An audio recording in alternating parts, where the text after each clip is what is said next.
think about change inside of a company, if you're in a startup that's fast-paced and fast-moving, change is just part of the equation. We're often building the plane as we fly it. And so when we get new data or new information, that's going to shift and change what we do. And I think being successful in those environments often has a lot to do with your own ability to get comfortable with ambiguity as a starting point.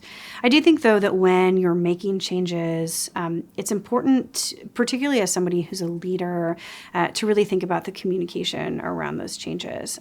Not everyone has the same context that you do. And I think when people can understand the why behind a change is less scary than if a change is just dictated without any sort of context.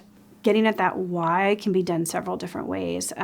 How do you give people transparency to the data that you see, the insights that are driving the change? How do you enable people to take a test and learn approach and find the right answer in light of the change? And then finally, how do you give people the opportunity to ask good questions? How do you really engage with them? And I think when you're changing, that aspect of dialogue is really important. All hand scenarios where people can ask great questions are a great way to do it.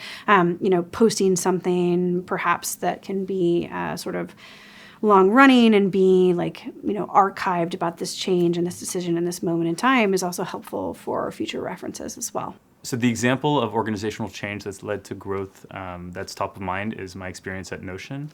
At Notion, before I joined, which is about 7 months ago, we had 0 enterprise customers. The enterprise plan was really there just to justify the price of the team plan, kind of. And so obviously it represented 0% of our revenue.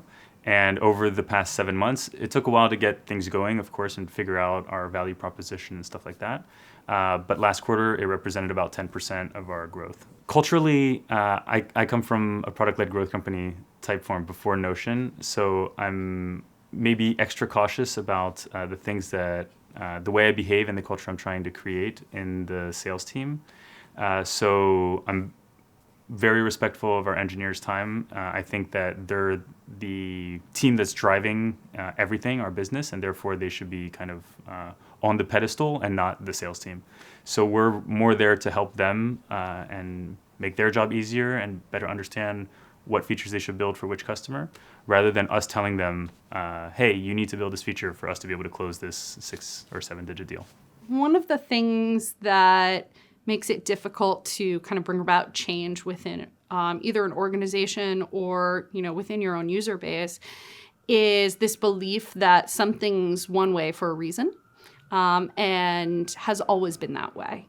I would say probably the best way to change that view is to test your way into change and growth. So, okay, this price point's always been the way it is, but what if we test 10% of the traffic getting something different? Does that work? If it does, you're going to have fewer people sort of objecting to that change because you actually have some data to back it up. Especially with, what I do in engagement and retention, it's really about patterns and trends and moving large groups of folks through the application.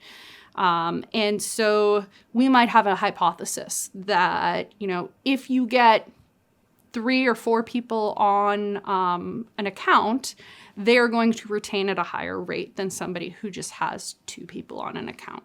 So I can say that and kind of shout it from the rooftops, and that might be correct, that might not be correct. People could have objections to that.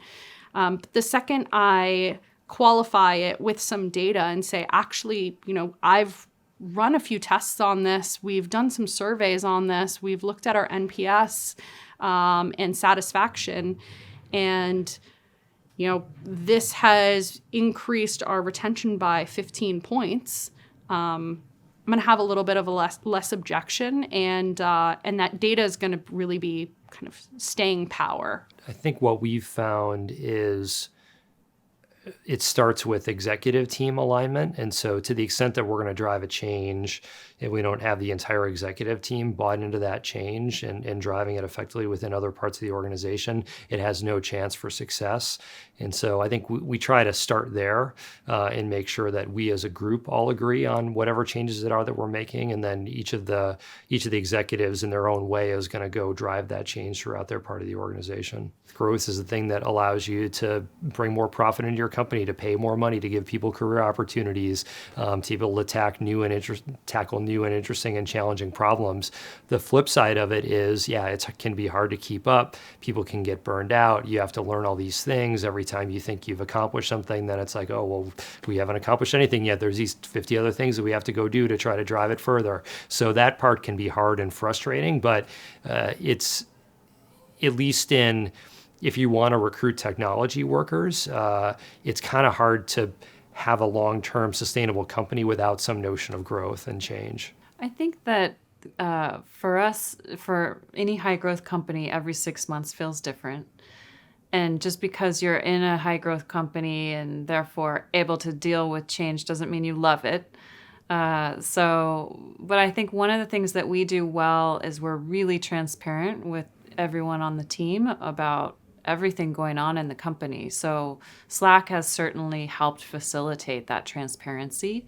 But it's also about the exec team wanting to share what's going on. And I think feeling like you're in the know kind of helps with change, because then you don't have to wonder if you're out of the loop on something. So that's one of the things I can think of that I think our employees appreciate.